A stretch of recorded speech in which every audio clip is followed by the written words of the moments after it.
কি অবস্থা বাবরা? ভালো তো। সকালে কিন্তু ব্রাজিলের খেলা, ভুলে গেলে চলবে না। ব্রাজিলকে সাপোর্ট দিতে হবে, না হলে কিন্তু আবার ব্রাজিল কাইট হয়ে যাবে। কালকে কিন্তু ব্রাজিলের কি বাঁচা মরার লড়াই। বর্তমান ব্রাজিলের সময়টা একটু খারাপ যাচ্ছে, তারপরে ইনশাল্লাহ আশা করি যে আমরা ইনশাল্লাহ আগামীকালকে উত্তরায় যাব। আগামীকালকে জিতে গেলে আমাদের কোয়ার্টার ফাইনাল মোটামুটি ইনশাল্লাহ নিশ্চিত, কারণ আগের ম্যাচে 1 পয়েন্ট হয়েছে, আবার এই ম্যাচে যদি 3 পয়েন্ট হয় 4 পয়েন্ট। আর লাস্টের একটা গেম থাকবে, সেই গেমে দেখা যাচ্ছে যদি জিততে নাও পারি, ড্র হলেও দেখা যাচ্ছে আমাদের ইনশাল্লাহ 5 পয়েন্টে আমরা কোয়ালিফাই করে যাব।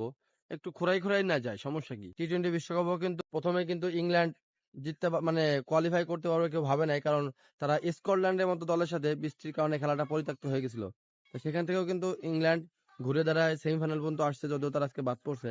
তা আসলে একটা গেম খারাপ খেললেই যে গ্রুপ পর্ব থেকেই বা এই একটা টুর্নামেন্ট থেকে